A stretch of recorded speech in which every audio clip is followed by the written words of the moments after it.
Olá, queridos alunos, tudo bem com vocês? Espero que tenham aproveitado essas aulas e daremos continuidade hoje com mais uma aula falando sobre o processo de emancipação política brasileira aqui dentro do contexto colonial. Beleza? Nesse primeiro vídeo nós vamos ver então as revoltas e o contexto europeu, e no próximo vídeo eu vou falar sobre o período joanino e a concretização desse processo emancipatório político colonial do Brasil. Beleza? Então vamos lá. Olha só, o nosso processo de independência política, ele começa a ser desenhado a partir do século XVIII, tá? Precisamente na segunda metade do século XVIII. Por que eu falo isso? Por conta da questão mineratória aqui no Brasil. Essa questão mineratória, ele muito evidencia, a partir dos anos de 1760, uma crise do processo exploratório, que leva com que a sociedade mineratória ela entre em um certo desequilíbrio em relação à questão de arrecadação de impostos. Isso faz com que a coroa portuguesa gradualmente aumente o seu rigor fiscal, chegando em fins do século XVIII a decretar um novo imposto chamado de derrama, tá? A derrama causava um impacto e uma revolta muito grande em relação à sociedade mineratória, porque era um confisco de bens para que se chegasse a um percentual de 100 arrobas anual que deveria ser entregue para a coroa portuguesa. E aí, esse movimento faz com que ocorra em Minas Gerais um movimento de conspiração, um movimento conhecido como Inconfidência Mineira, organizado a partir do ano de 1789. A Inconfidência Mineira é um movimento elitista que tinha como principal pauta a independência da região das Minas Gerais, a criação de uma república, a criação de uma universidade em Vila Rica, e a capital dessa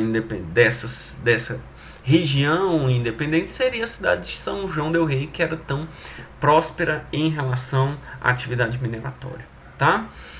E aí os inconfidentes, ou essa classe elitista constituída por mineradores, por profissionais liberais, por intelectuais e por soldados, fez com que ocorresse a tentativa dessa separação, tá? Alguns nomes são bem discutidos, como o de Joaquim José da Silva Xavier, o famoso Tiradentes, tá? O Tiradentes participava desse movimento. Ele, ao contrário do que a historiografia tratou durante muito tempo, o Tiradentes ele foi, na verdade, um grande detentor de terras e de áreas de mineração, tá? Então não era aquele cara pobre como a historiografia muitos anos pontuou. Mas vamos lá. A questão do movimento não ter dado certo foi porque um dos seus integrantes, Joaquim Silvério dos Reis, foi o delator, tá? Ele foi responsável por fazer a delação e a entrega desses membros à coroa portuguesa, que acabou prendendo-os e acabou com esse movimento de tentativa de separação. Um outro movimento também que a gente pode pontuar foi o da Conjuração Baiana. A Conjuração Baiana, diferente da Inconfidência Mineira, ele foi um movimento de base popular, tá? Por quê? Porque lá na Bahia, no ano de 1798, esse movimento tinha como principal atuação um processo de igualdade social, de um parâmetro social dentro dessa sociedade tão desigual, que era a sociedade baiana, tá? Então, esse movimento tinha como uma das principais pautas o fim ou a libertação dos escravos e o fim do sistema escravista, tá? inspirada no Iluminismo, inspirada na Revolução Francesa, tá? E inspirada na Revolução ou na Revolta de São Domingos, tá? Que foi um movimento ocorrido com um movimento escravista, o primeiro movimento de base social aqui na América, um movimento escravista do ano de 1791, que vai ser concretizado em 1804, que ficou conhecido como Revolta do Haiti. Foi um movimento genuinamente escravista, tá? Esses movimentos influenciadores da Revolta de São Domingos vai levar com que ocorra definitivamente uma tentativa de mudar o quadro social dentro da República ou dentro da região baiana, tá? A tentativa era a implantação de uma república, tá? A República Baiense. A coroa portuguesa logicamente não vê esse movimento com bons olhos e acaba pacificando esses insurgentes e levando ao fim definitivo já no mesmo ano de 1798. Os principais líderes foram presos e serão degradados ou senão vão ser condenados à morte, tá? Dentro desse quadro, um outro movimento também de grande insatisfação que levou a coroa portuguesa a ter que agir foi já no século XIX, em 1817, a chamada Insurreição Pernambucana. A Insurreição Pernambucana, a Revolução Pernambucana de 1817, foi um movimento anti-lusitano. Esse movimento ele foi causado principalmente por conta do descaso que a coroa portuguesa tinha com a região Nordeste, em detrimento dentro desse contexto, a família real portuguesa já está situada na região Centro-Sul, tá?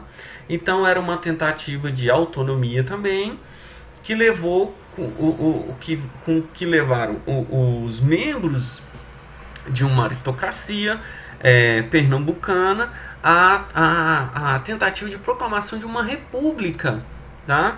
Que também será apoiada pelos estados ou pela região do Rio Grande do Norte e da Paraíba, tá? Foi um movimento também duramente sufocado que não vai ter sucesso, um movimento passageiro, rápido, mas que ficou aí como um processo, uma insatisfação dessas regiões em relação à coroa portuguesa, tá?